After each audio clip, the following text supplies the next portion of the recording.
Bane is one of the most popular Batman villains and a very important character in the Batman universe. One of the most challenging enemies of the Bat, he has appeared in multiple TV shows, movies, video games, and the Bane merchandise out there is enough to bankrupt any serious collector. Without a doubt, Bane has a huge fanbase, and that's largely because of his reputation as the man who broke the Batman. During the Knightfall storyline, Bane was the villain that broke Batman's back and forced Bruce Wayne into a temporary retirement. This incident allowed Bane to become the Batman's greatest nemesis, as no other villain has ever done so much damage to the Dark Knight. Characters like the Joker, the Outsider, Ra's al Ghul, and even Killer Croc were all introduced as arch-nemesis for Batman. However, none of them really succeeded in breaking the Dark Knight. That honor goes to Bane, even though there was another character who broke Batman before him. Up until the mid-1980s, none of the Batman villains managed to take down the Dark Knight, as Batman always came up victorious.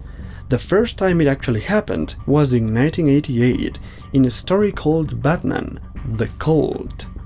The story introduced Deacon Blackfire, the first villain to actually break the Batman. Blackfire was the leader of a cult that took over Gotham for a short time.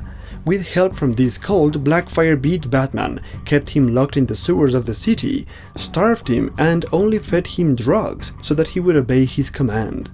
Batman was utterly and completely broken. However, all that was required for Batman to get back in shape was proper food, some sleep, and some medical attention. He got all that thanks to Alfred and Robin, who rescued him and cured him back to health in a matter of days.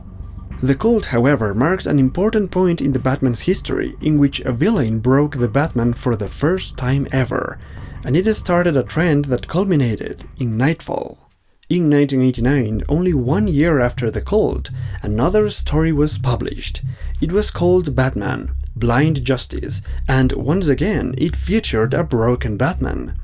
The enemy of the story was the Bone Crusher, a massive guy who had wires connected from his belt to some special gadgets in his wrists. The wires allowed the real enemy to control this massive body, and in the story Bruce Wayne was severely injured, forcing him to remain in a wheelchair, while a blonde man took over the mantle of Batman. This story is already too similar to Knightfall, with the villain's design being really close to Bane, an incapacitated Bruce Wayne, and a substitute for Batman. 2 years later, in 1992, Denny O'Neil wrote Venom, the story in which Batman is broken by his own addiction to drugs. This would be the final piece of the puzzle before Knightfall was officially set in motion. Denny O'Neil came up with the idea for Knightfall. He knew that they needed a bad guy that would break Batman for good, and he gathered all his group of writers, artists, and editors to come up with the story details for Knightfall. Denny was in charge of creating Azrael, and he did it in the 4-issue miniseries called Sword of Azrael. Chuck Dixon, who was the writer on Detective Comics, was then given the task of creating the new enemy of the story, the man who would break Batman. Denny and Chuck knew that this man needed to be Batman's equal, both in strength and intellect. Initially, the KG Beast was considered for the role. Introduced in the 1988 story 10 Nights of the Beast, the KG Beast was a formidable villain, both in strength and intellect.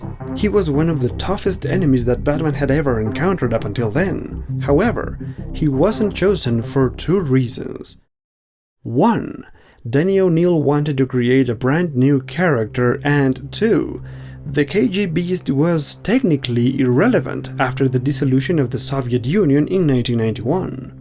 Using his Venom story as an inspiration, Denny provided 2 vital elements for the new character. He was from the island of Santa Prisca, and he was addicted to venom. The working name of the character was Doc Toxin, but Chuck Dixon soon renamed him Bane and started writing the origin story of the character, which was illustrated by Graham Nolan.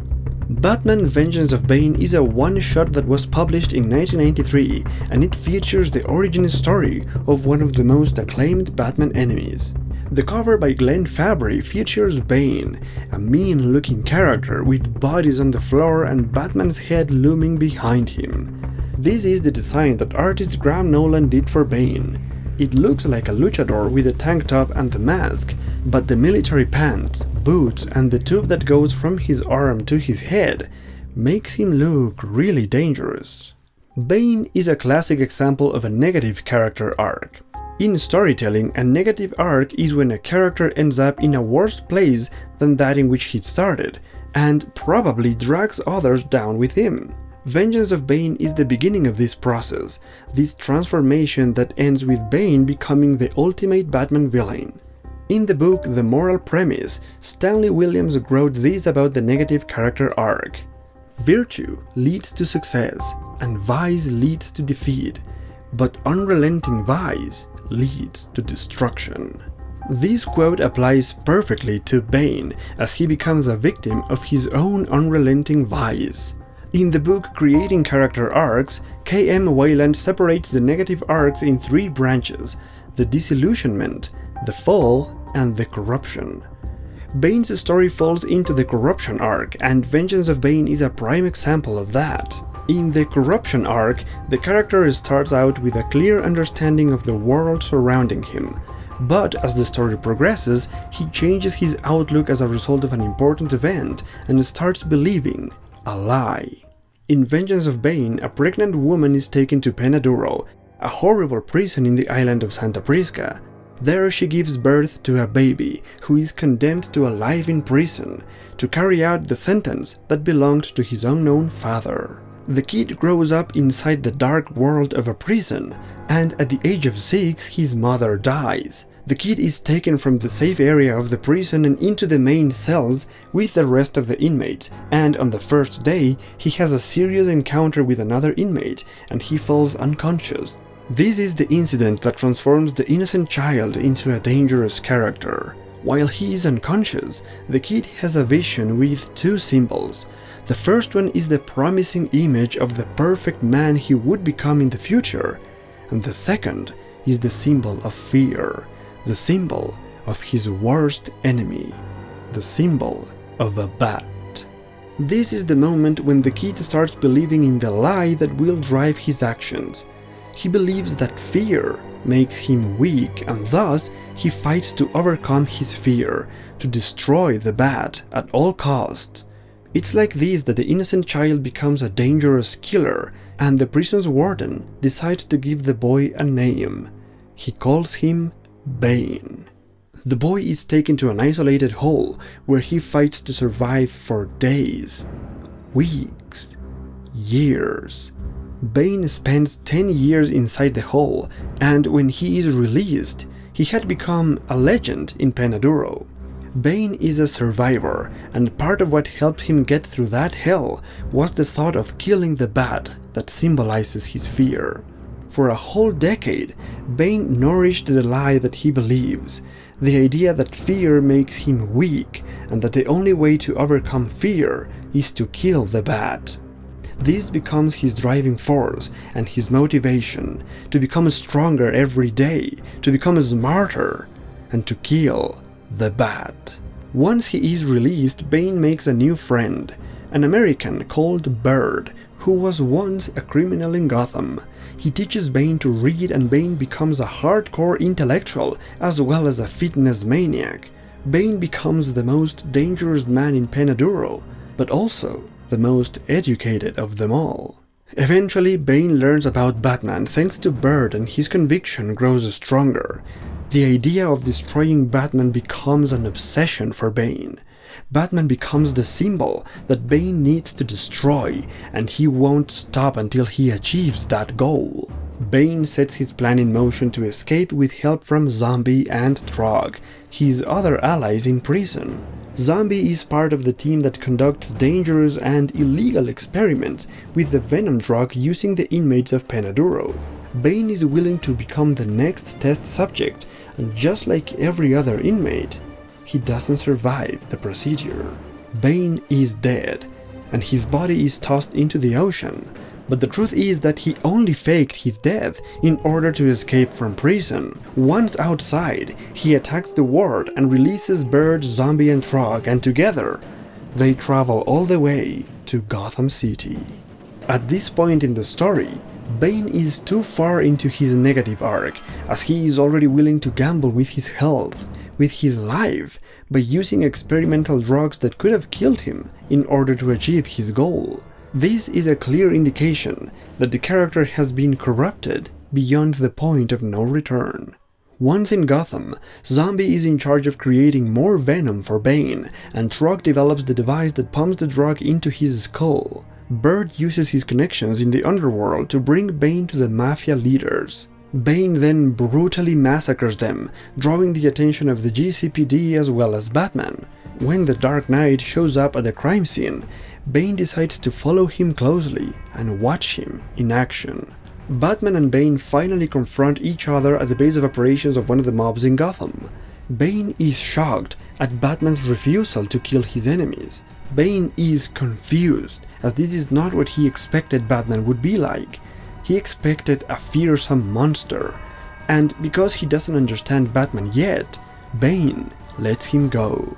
Later on, Bane regroups with his allies, and he tells them that he needs to watch Batman, to study him, to understand him, because only then he will be able to break him and take over his city.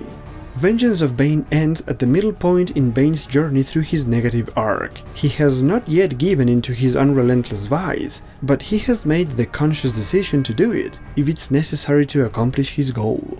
Vengeance of Bane, like Sword of Azrael, doesn't really work as a standalone story. This one is designed to be the opening chapter of Knightfall, and the supporting characters like Harvey Bullock, Renee Montoya, and Commissioner Gordon provide a nice connection between this one-shot and the main continuity of Batman comics. A perfect nemesis is the character that challenges the hero in every possible aspect. The perfect nemesis must be as strong, smart, or capable as the hero in order to create a believable challenge. Vengeance of Bane is the introduction of the ultimate Batman nemesis, the character that will bring Batman down. A man who lost his innocence at a very young age and spent years in isolation, deprived from everything. A man who after that whole ordeal becomes an intellectual powerhouse as well as a supreme athlete. A man who enhances his strength with help from a super steroid known as Venom. And if all that sounds impossible, it's because that is what's required to take down someone like Batman. The origin of the Dark Knight is just as impossible as the origin of Bane. The extraordinary conditions in which the two of them came to be are very unlikely, and yet both of them share compelling origin stories, although in completely different senses. Bane is a dark mirror image of Batman. They both have childhood traumas that mark their lives forever. They both spent their entire lives preparing their minds and bodies, taking them to the limit. However, Bane is willing to take things further by using drugs that enhance his abilities, while Batman knows that that path leads only to destruction. Bane is a powerful and dangerous threat, not only to Batman, not only to those around him, but also to himself. In that sense, Bane becomes his own Bane.